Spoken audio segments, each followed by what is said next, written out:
So the next one is the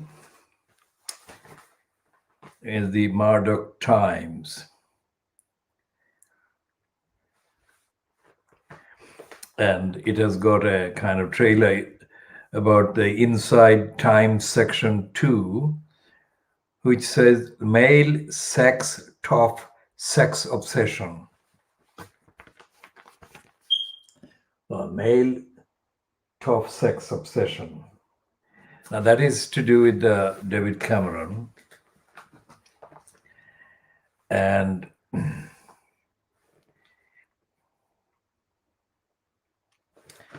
there is an interesting piece about the license fees, BBC license fees, which is interesting on its own kind of merit. But from the standpoint of the agenda of the Murdoch Times, it is good news because the less the BBC gets from license fee, the better for the Murdoch agenda and the Murdoch strategy. And he has launched the Times Radio to rival the BBC. And here is a detail of the scandal that the Times should be treating this as, and anyone with any sense should treat this as a scandal as well. So that is the BBC's weakness. Unaccountability. We'll come to the BBC's unaccountability and also the lessons of the Levison inquiry and why the Times is not itself accountable.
We'll come to the Times and the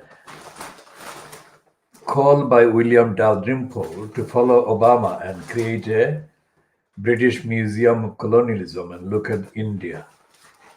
We'll come to that in a little while, but let's look at the scandal of the pandemonium of the Boris Johnson fronted regime and the lessons that should be learned about holding the local councils to account and the balance that has to be created between the lies against animals and the cruelty against animals and the duties owed to the animals and to the people caring for the animals and the society as a whole. So there is a lot missing from the behavior of the local elected councils from what they should be delivering. And here is a piece by the opportunist member of the House of Peers member, Daniel Finkelstone. He says the Tories can't bend the rule of law as they please, as if that is something new he's saying or original he's saying.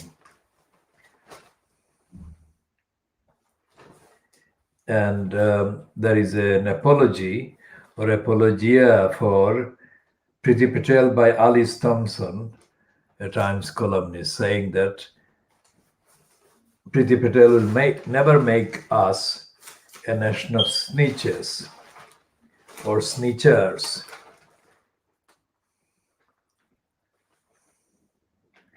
And the Times' second editorial celebrates Israel's conquest of the Gulf with the help of Donald Trump. And the letters are full of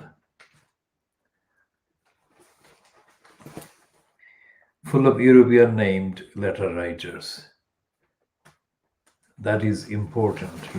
If the Times is talking about a museum of colonialism and to review the role of the empire, then the Times has to change its behavior as well.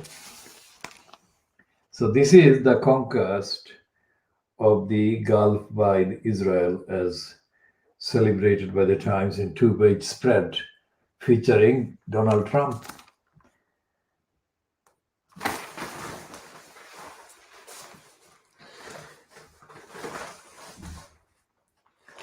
So the cruelty that Tar Owners Council employed criminals, then he could not. If Lutfur Rahman allowed criminals to operate as employees of Tar Owners Council, then he could not claim to be a victim of racists, because that was the claim that his apologists and his promoters, like Ken Livingstone, George Galloway, and others, tried to say he was a victim of racists plotting against a Muslim mayor. Nothing that Lutfur Rahman did, in my knowledge, as incumbent elected mayor resembled anything that a Muslim, principled Muslim, in any post of quote power, public power, in a public office would be doing. Get that. I'm saying this based on the evidence of 5 years of studying and trying to kind of get the council to do the right thing and stop being crooks.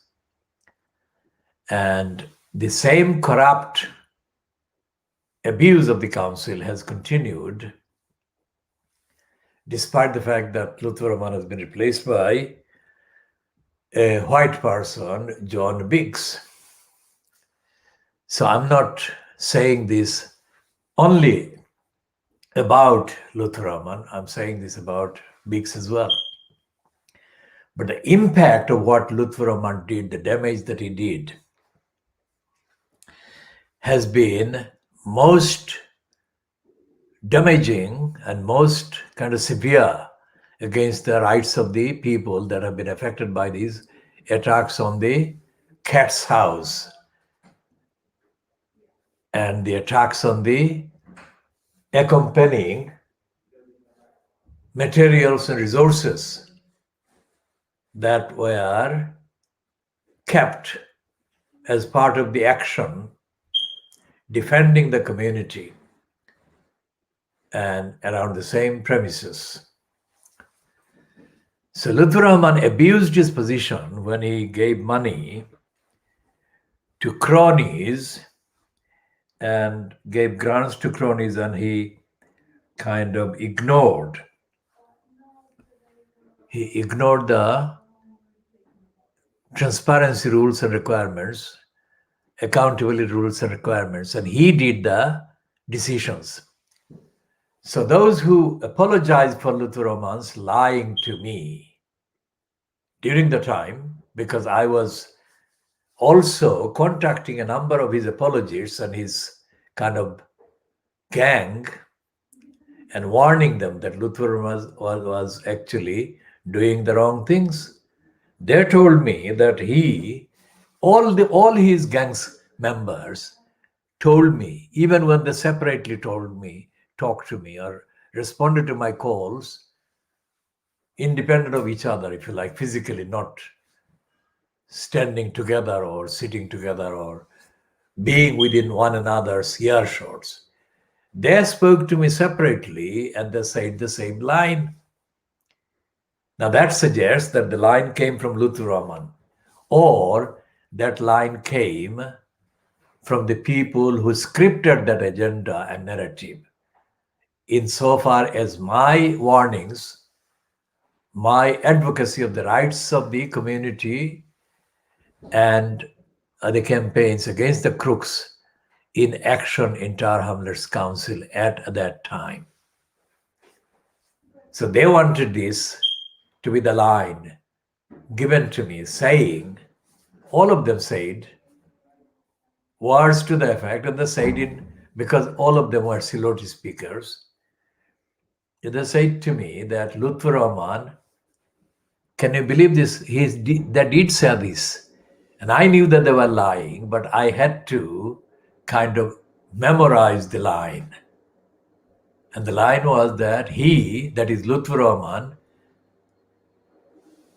always speaks in the highest terms about you. Words to that effect. I'm just interpreting and translating this into English. That is what they said, all of them. And they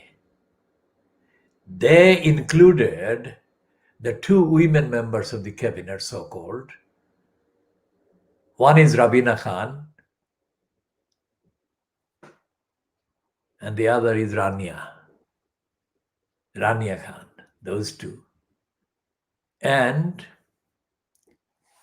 Alibor Chaudhry, who is celebrated in the worst possible way in the judgment by Richard Morey. Alibor Chaudhry, Abu Tahir alias Kalam Chaudhry, and Mohammed Jubair, the quote chief reporter of the Channel S, and also a media consultant to Lutfur Rahman, who paid him reportedly or allegedly anything between 300 to 500,000 pounds.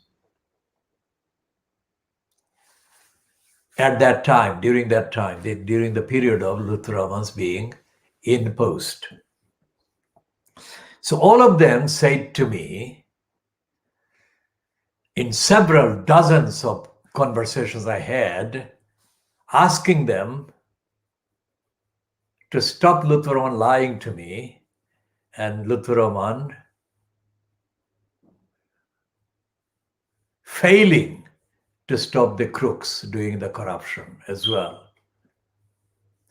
And all of them said that he, Lutfur Rahman, they never said his name, but that was the person they were referring to. They said that he speaks most highly about you. That was not the subject. I wasn't in contact with them seeking any opinion about how highly Lutfur Rahman thought about me. I was talking about the damage that was being done every day by criminals in Tar Hamlets Council's employment, in league with other criminals outside, like Aziz Chaudhry and his co-criminals, based at the Spitalfields Housing Association, Housing Cooperative founded Spitalfields Small Business Association, based at 7 to 15 Greater X Street, London, E1 5NF. So this is the unique original diagnostic report about the media, but beneath the media, beyond the media, none of these things has been included either in the proceedings that went before Richard Morey when he sat as the election commissioner, or in the many blogs that were posted by the kind of overhyped local, so-called kind of investigative reporter Ted Jury, or in the corrupt peddler of the line of the image of the petitioners, the peddler being Mark Baines, whose peddling platform was, until very recently, called lab whopping. None of them came anywhere near approaching the evidence, the events that were taking place inside the Tower Hamlets Council corruptocracy, while Luthuromas was in place as the incumbent elected, quote, executive mayor. And none of those things would be published by any of the so-called ethnicity-linked media that claim to be serving the Bangladeshi community. I mean, they are so stupid that they didn't even cover and haven't covered in the last 7 years since John Biggs accused Lutfur Rahman of favoring Bangladeshi community above and before the others in giving grants and attention of the council. These so-called ethnicity-linked outlets have not discussed this, they have not covered, reported, examined this. So the diagnosis of Fleet Street media includes the diagnosis of these unspoken of media, so-called, and they are actually organs that are contributing to the brainwashing of the particular sector of the demography and the population. So where are the people, the community, the electorates going to get the information? Not from the mainstream media, not from the ethnicity-linked media. And where are they going to get the democratic service? Not from the elected mayor, not from Lutfur Rahman, not from the councillors.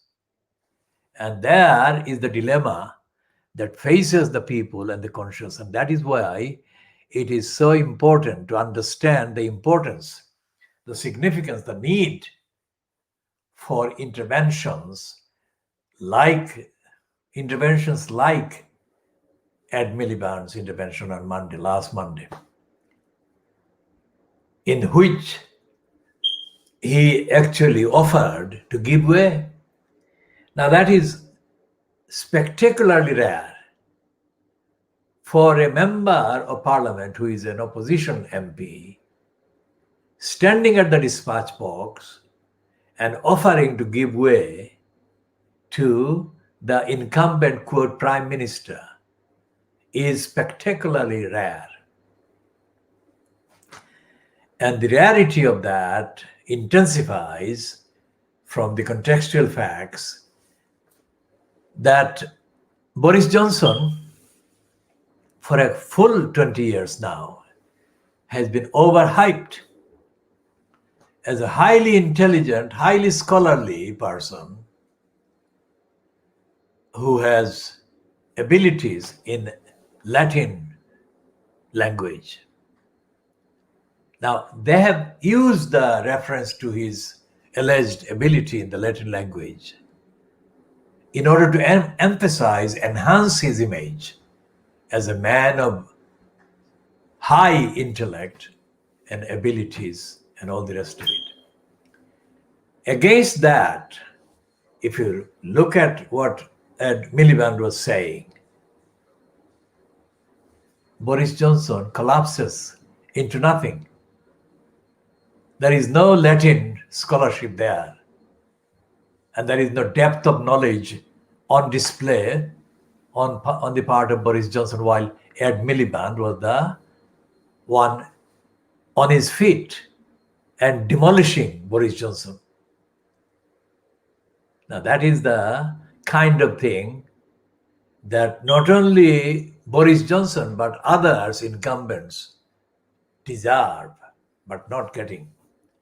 So the media should be inquiring into the deficits of Boris Johnson's government, but there is no inquiry by the Times. Really, there is no investigation by the Times, and in fact, it is kind of creating a barrier to investigation by stuffing the place with so much absolute tosh.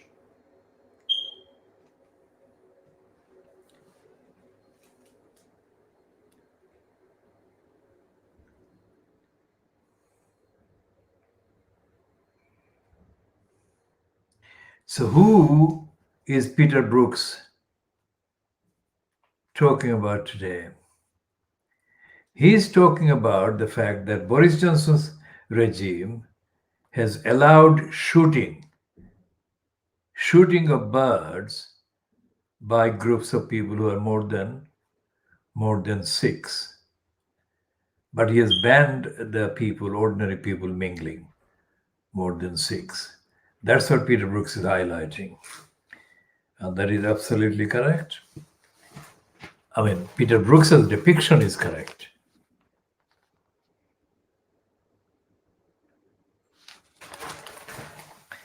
And there is no examination. In fact, there is cover up for Boris Johnson's regime in the Times, as Alice Thompson's piece promoting Priti Patel.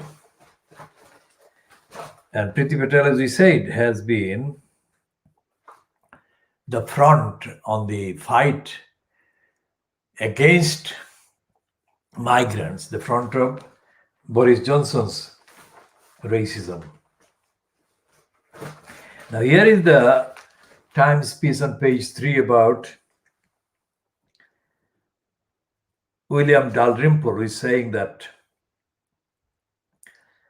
the British Raj in India, so-called, should be kind of examined by setting up a British colonial museum.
So this Dalrymple is saying that the war criminals, Colin Campbell,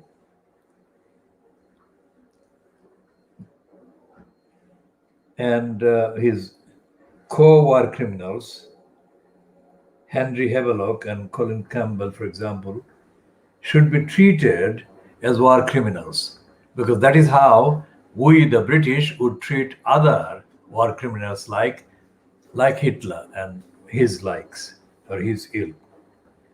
So it's not a matter of being woke or fashionable and trendy, but it's being realistic about some of the really terrible things that happened in our past and teaching them to our children. And if we put them in a museum of colonialism, this is an opportunity to teach, because we can set up a museum which will do what at the moment the curriculum fails to do. And Dalrymple says that we have to face up, as the Germans have done, to the sins of the past and apologize for the things that need apologizing for, and then move on. Now, this statement can be applied to, of course, the rest of the British attitude and the British mainstream attitude, the Fleet Street attitude, but also to the local councils and to Lutfur Rahman. He should apologize. Lutfur Rahman should apologize, as I have said, for the complicity with the criminals in the council while he was in post, and his abuse of hundreds of millions of public money in funding criminals, gangs that were not accountable then and have not been accountable since.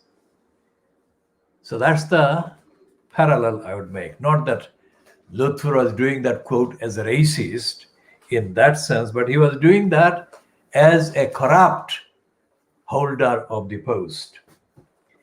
And corruption and criminality and racism are not very far apart from one another, because the corruption the racists do is criminal. So therefore, the media, of course, doesn't ever consider local councils' corruption. And despite the Patrick Winter piece of the 4th of October 2014, when Eric the Pickles made his announcement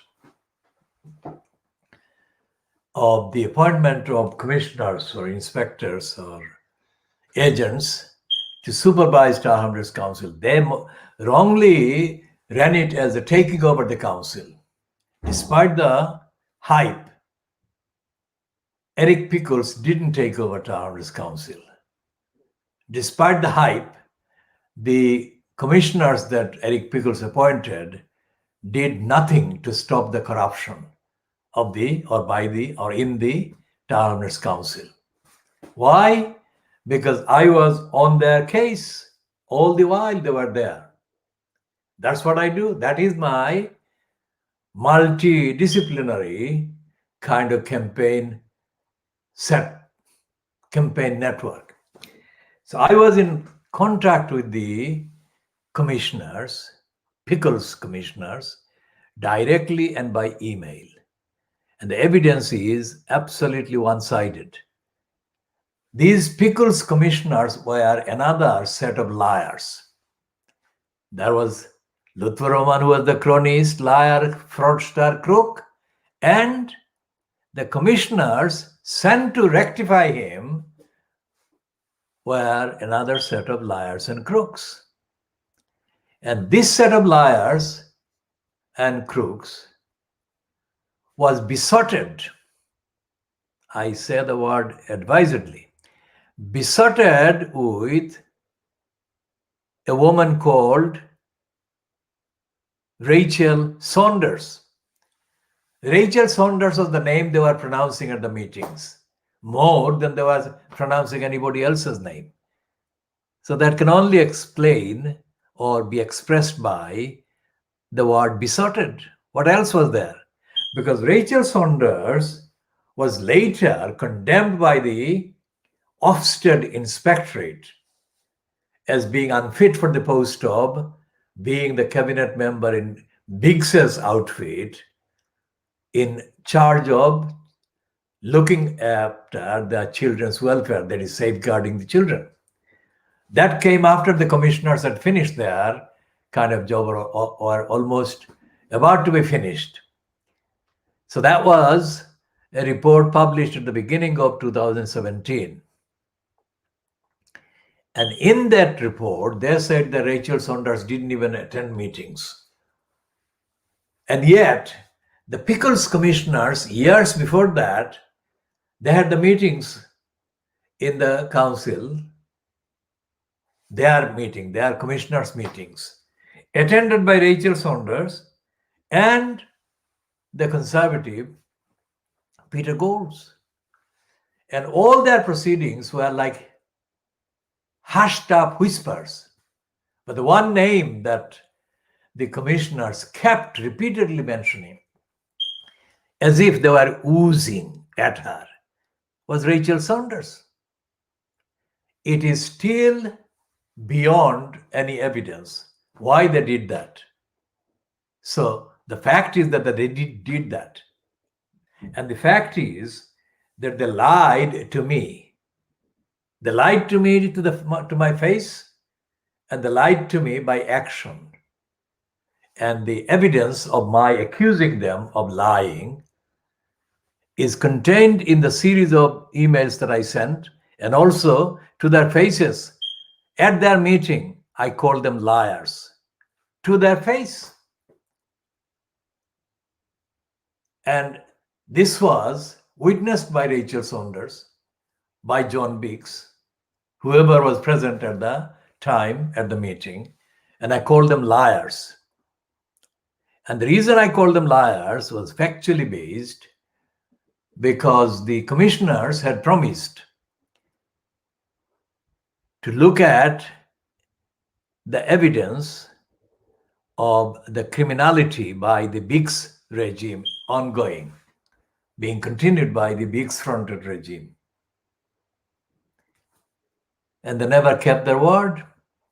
So all of that is detailed in the emails that I've had to write and send. And this is something that was akin, similar to, resembled the kind of lying, kind of buck-fussing that went on for 5 years during the years of Lutfur Rahman being in post as the elected mayor. At one time, this Channel S, quote, chief reporter misunderstood, or at least showed no understanding about why I was there. He offered to get me a very good cup of tea. I would not need to go to Tower Hamlets Council for any kind of beverage, let alone a cup of tea.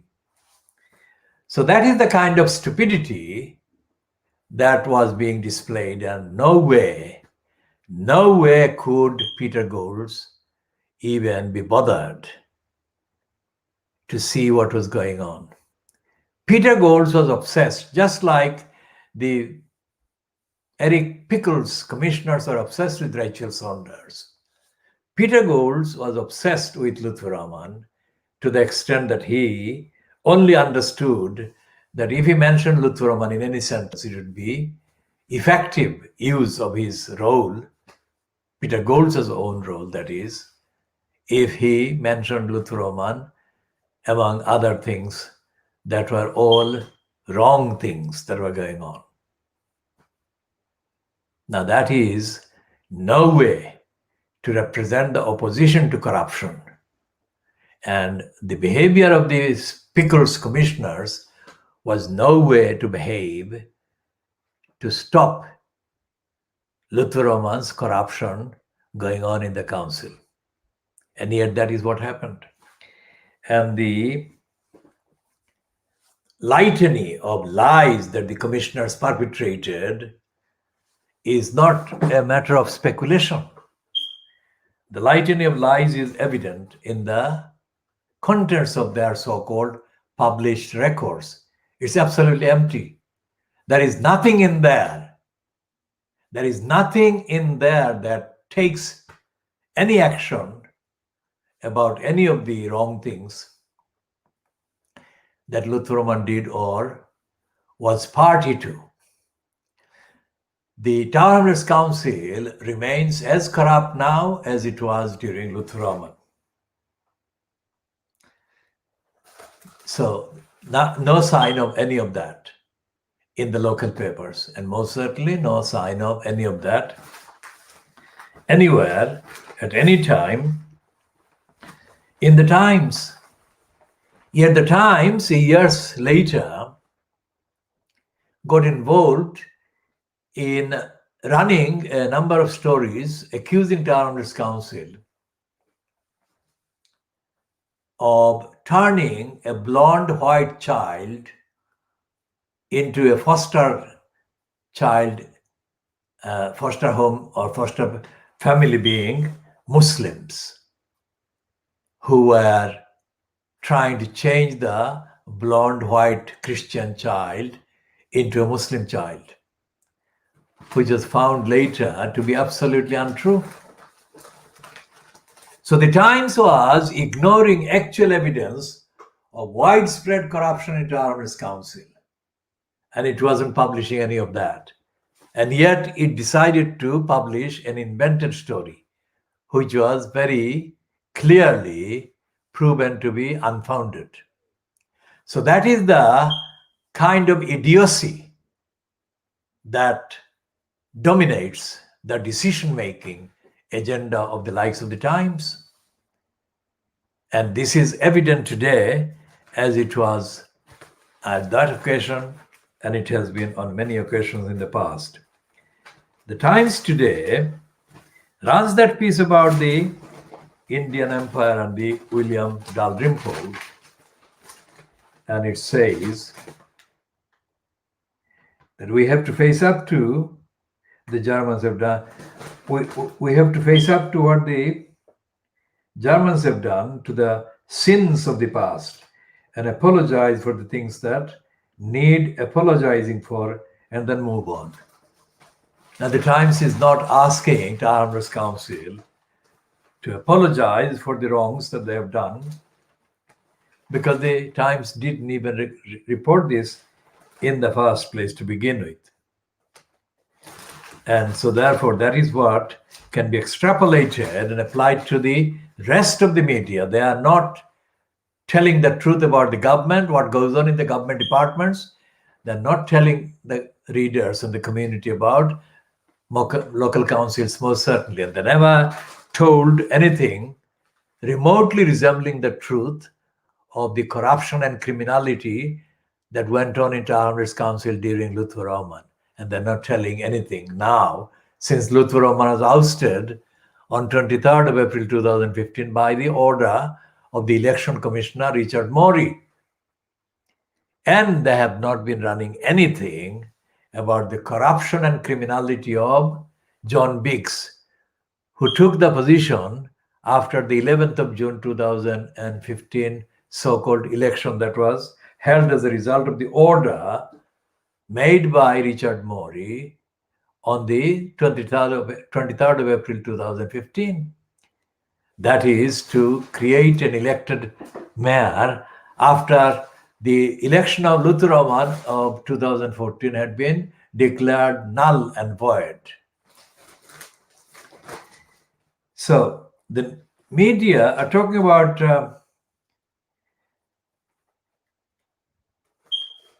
the wife of Charlie Haque attacking the 2-year jail term of Charlie Haque. And let's see what she's saying. She's saying that the 2-year jail term for Charlie Haque for assaulting 2 women is excessive. That is the summary of the actual relationship. So she has been lying. Natalie Haque has been lying in the last few months since he was found guilty, saying that she has divorced him and she is no longer kind of in contract with him and all the rest of it. That is all a pack of lies, because she is MP for the same racistly misrepresented constituency as Charlie Haque had held before he got ousted due to the allegations of sexual harassment against him that came into the public just before the election.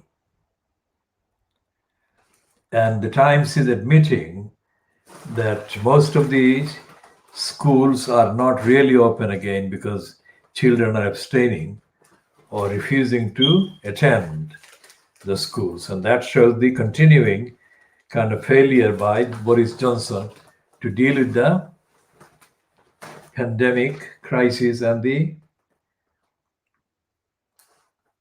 contradictory positions that Boris Johnson has been adopting every single day. There is this piece about Johnson offering concessions to Tory Brexit rebels and, Brexit deal rebels. They're not anti-Brexit rebels, but they're against the kind of breaking of the contract on Brexit that Boris Johnson is plotting and perpetrating now. And there is pages and pages of kind of false news, but there is no real news about what is going on in the society, what is going on in the actual kind of homes and houses and housing and employment and the shops and other places. And there is a picture of Kate Winslet standing next to Woody Allen This is a kind of continuation of Kate Winslet's line that she regrets having acted in films involving Woody Allen and Roman Polanski. And that is the kind of thing that is going on in the Times. No real investigation. This is not investigative reporting. This is hyping for a celebrity who is trying to get some sort of traction about her social consciousness track.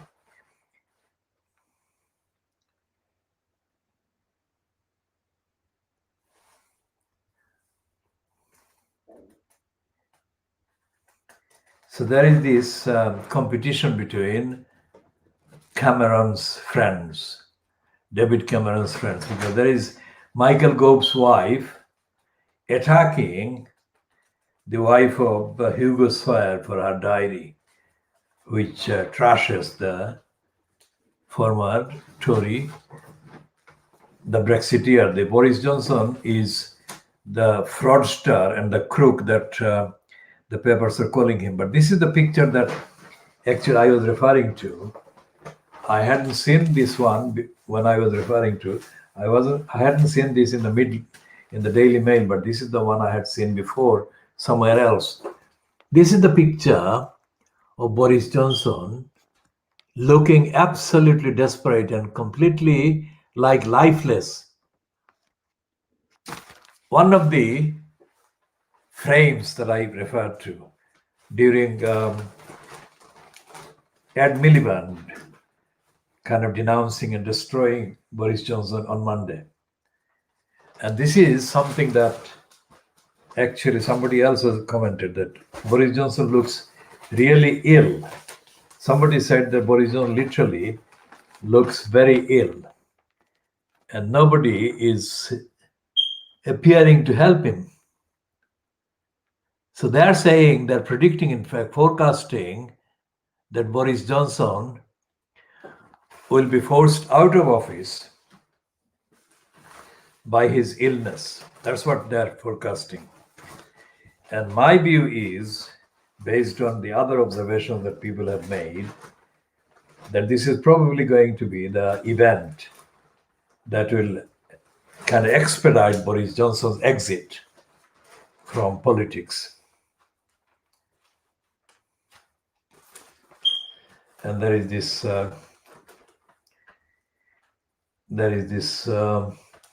two-page spread on the carers being in need of caring because they have been made to wait for their tests. So this is pandemonium of such kind of width and expanse and depth and undeniable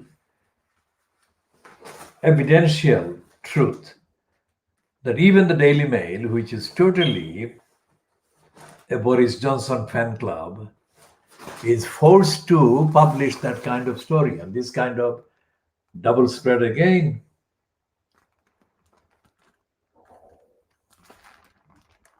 So Boris Johnson is failing to provide the necessary care to the patients, to the carers.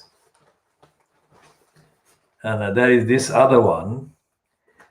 As I said, I mean, it's a Boris Johnson fan club, so they look for any excuse to put a positive gloss on Boris Johnson's performance. So that's what Priti Patel, reliable Boris Johnson agent, is saying, that the second wave of the virus won't be as bad as the first. That is them, the same Daily Mail, saying this. And they're running opposite that page, which is page 10. They are quoting or reporting the finance minister Sunak telling his cabinet colleagues to stop being gloomy. So they're saying the cheer up. It's not all doom and gloom. Now that's not justified by the rest of the evidence. Even the Daily Mail has been having to run.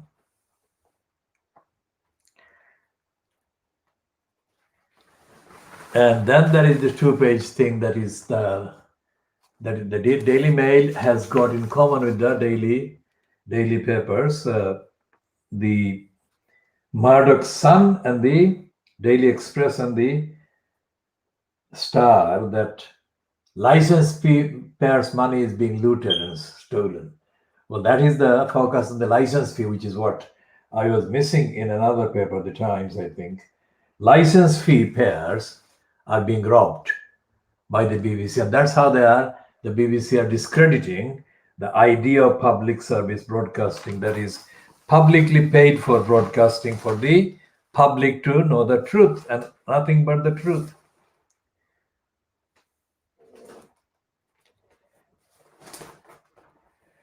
And there is a rare piece in the Daily Mail on page 20, which is the editorial or comment page, which is apparently by a Dr. Max Pemberton.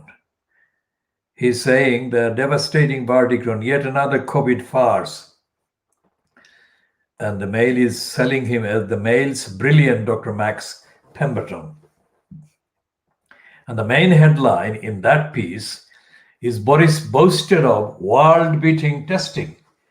He has failed miserably. That is the view of the Daily Mail's brilliant Dr. Max Pemberton. Now, it doesn't have to be a brilliant Max Pemberton. It can be an ordinary run-of-the-mill citizen who can see that Boris is completely failing. But never forget the Daily Mail is the anti-migrant, racist paper, racist organ main platform, and it is Sue Reid again. And she is celebrating, apparently, an end to the immunity enjoyed by the gangsters behind the evil trade of smuggling migrants. And the two-page spread is headline, Revealed Britain's First Migrant Camp. That's what they're revealing, they're boasting to reveal.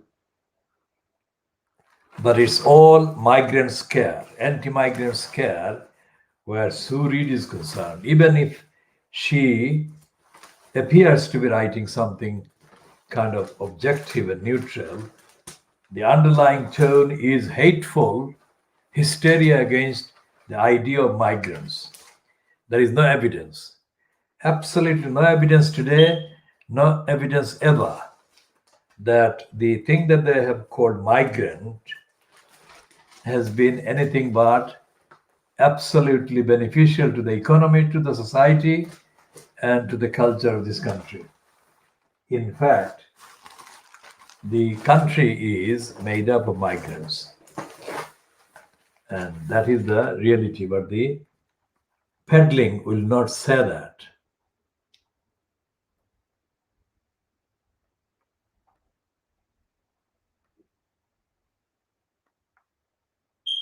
And here is one target of racists.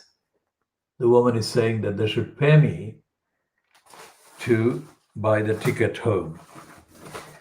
That's the thing, but it's not really the full truth, because this is just a tip of the iceberg. The Daily Mail never publishes reports about daily racism, and this is one of those. So we shall be continuing. Remember, this is world exclusive sessions of diagnosing the British media. And the media includes British politics, British Parliament, the BBC, and the rest of society that the media affects and the media is affected by. So this is coming to a quarter to midday GMT on Wednesday, the 16th of September 2020. We shall be continuing about in an hour's time.